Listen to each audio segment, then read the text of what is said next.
بسم الله الرحمن الرحيم الحمد لله رب العالمين اللهم صل على سيدنا محمد وعلى آل سيدنا محمد وبارك وسلم سبحانك لا علم لنا إلا ما علمتنا إنك أنت العليم الحكيم اللهم علمنا وانفعنا وزدنا علما اللهم صل على سيدنا محمد وعلى آل سيدنا محمد وبارك وسلم. So today we have a very short but very powerful and very encompassing dua. But before we get into that, can anyone remind us all of the dua that we did yesterday? Okay.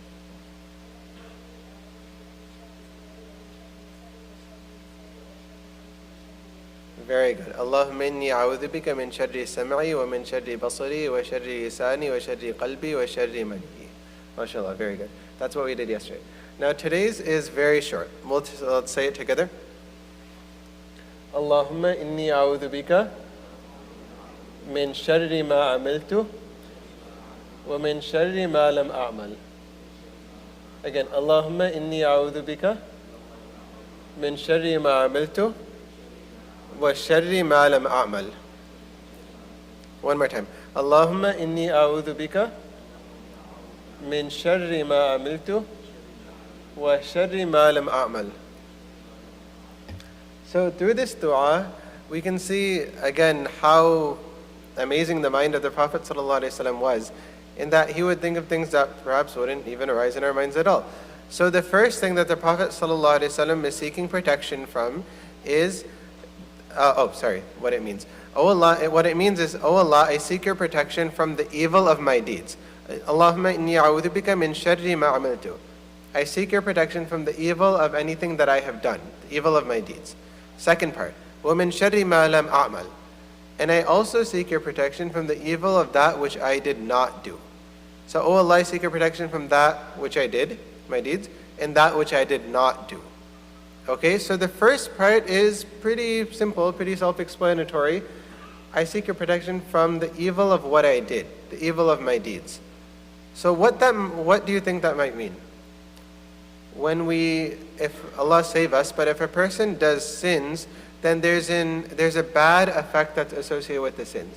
Similarly, when somebody does good, there's a good effect of a good deed, and there's a bad effect, an evil effect of a bad deed. Okay? So, for example, the Prophet ﷺ said about straightening the rows. He said, وَلَا تَخْتَلِفُوا فَتَخْتَلِفُ قُلُوبُكُمْ.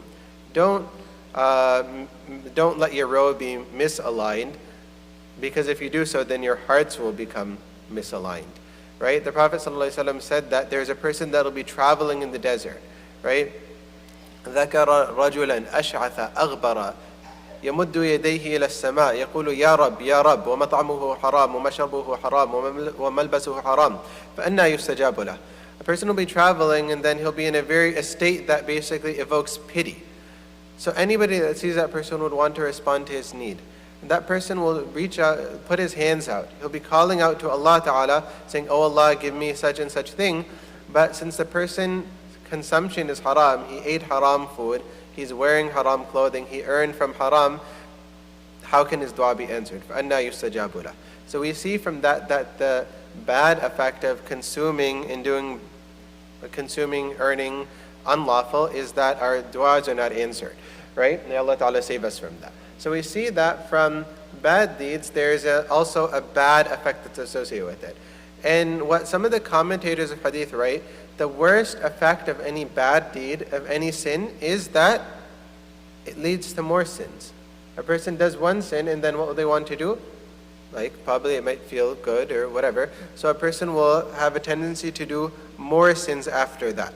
So the worst effect of a sin is that it leads to more sins. So we're seeking protection that, oh Allah, although I might have done something bad, but don't let this lead to anything else. Does that make sense? Oh Allah, I seek a protection for the evil of that which I did, meaning that, okay, I did this bad deed, that's okay, please forgive it, but don't let it lead to anything else. Okay, there's a hadith that says that in a hadith in Tirmidhi, it says that when a person sins, then there's a black dot that's put on his heart. And then if he repents, then the black dot is removed, but if he continues sinning, then the black dot comes, then another one, until his heart is completely encrusted. When a person's heart is completely encrusted, then it's very difficult for the person to do good deeds. It's very difficult for the person to be affected by reading Quran or by whatever else. So that's an evil effect, that's a bad effect of a bad deed. So we're seeking protection from Allah Ta'ala from that. We're seeking protection Allah Ta'ala from that. That we seek protection that this sin will lead to any other sin, or we seek protection that any black dot comes on our heart, and anything else that this hadith applies to. That's the first part. Allahumma inni a'udhu bika min sharri ma amiltu. And there's a second part. Wa min sharri ma lam a'mal. And I seek a protection of the evil of that which I did not do.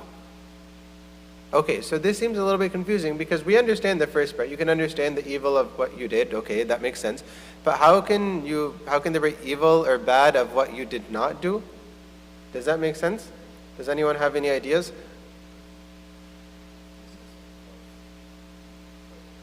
Okay, like missing a followed prayer or something. Okay, anything else? Thoughts? Okay, that works as well. Thoughts? Anything else? Okay, so the commentators of hadith write that there's three main explanations for this. And of course the hadith in general can apply to more things too, as some of you suggested, mashallah. But there's three main explanations. One of this is that from the evil of that which I did not do. You're asking Allah Ta'ala for protection from evil deeds in the future.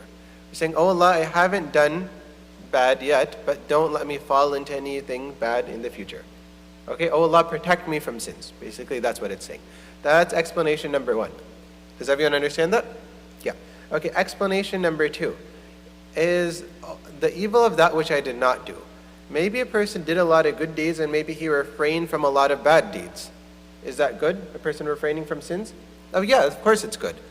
However, there might be a bad effect. And the person might be abstaining from sins, but maybe he starts to think highly of himself.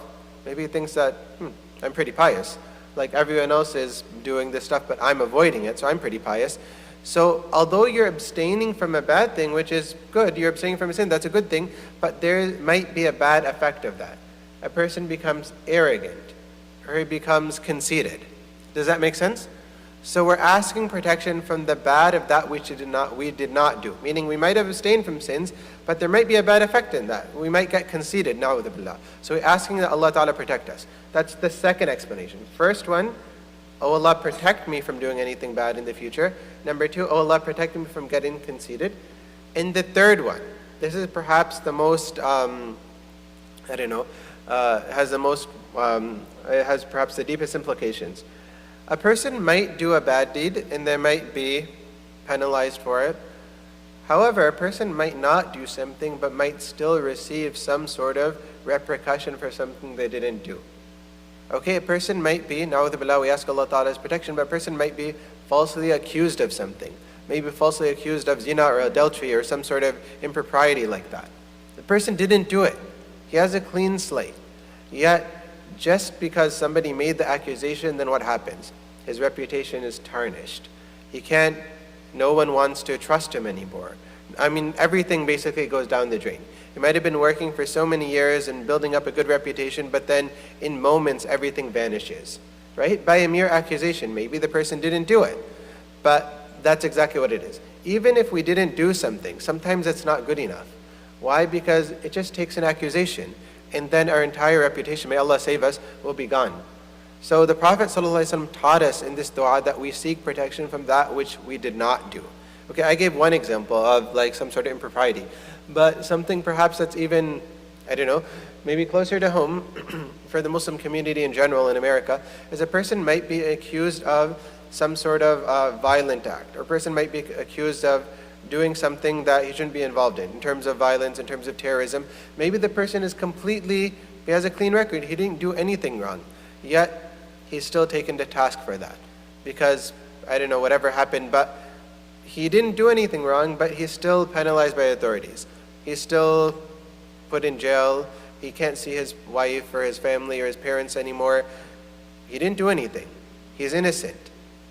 But does an innocent person always does an innocent person always free? No, sometimes what happens is a person might be innocent, but they might still receive repercussions for things that they didn't even do. So the Prophet ﷺ taught us in this very beautiful dua that we should seek protection from those things. Although you didn't do something, still you need to seek protection from ever being implicated for something that you're innocent of. Does that make sense? So in this dua, the Prophet ﷺ asked for protection from two things. Min sharri ma amiltu, I seek your protection from the evil of that which I did. But that's not all of it. That doesn't cover all fronts. In addition to that, we also need to seek protection for the evil of that which we did not do. If we ask for both of these things, then that covers all fronts, and inshallah, Allah Ta'ala will protect us from all of the evil, of that which we did do and that which we didn't do. So for the third part, we mentioned 3 explanations. Okay, so let's read it a few times. Allahumma inni a'udhu bika min sharri ma amiltu wa min sharri ma lam a'mal. Allahumma inni a'udhu bika min sharri ma amiltu wa min sharri ma lam a'mal.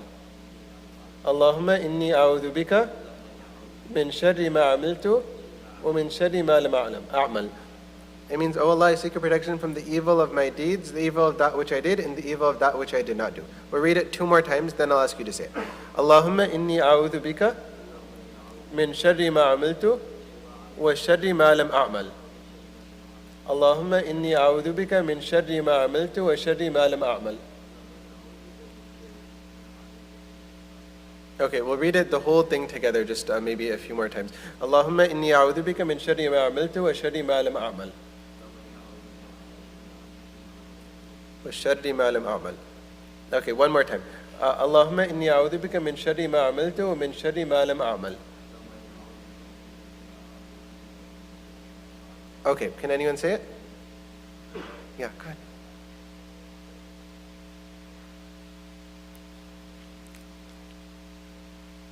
Min sharri ma amiltu. Very good, mashallah. Min sharri ma lam a'mal. Mashallah. Anyone else? Yeah, say it. Very good. Allahumma inni a'udhu bika min sharri ma amiltu wa min sharri ma lam a'mal. Okay, let's get 2 more people to say it. Yeah.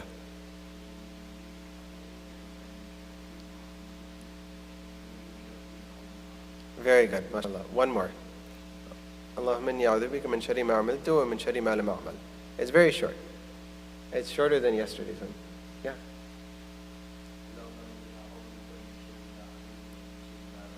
Very good. And then we had one more hand up in the back.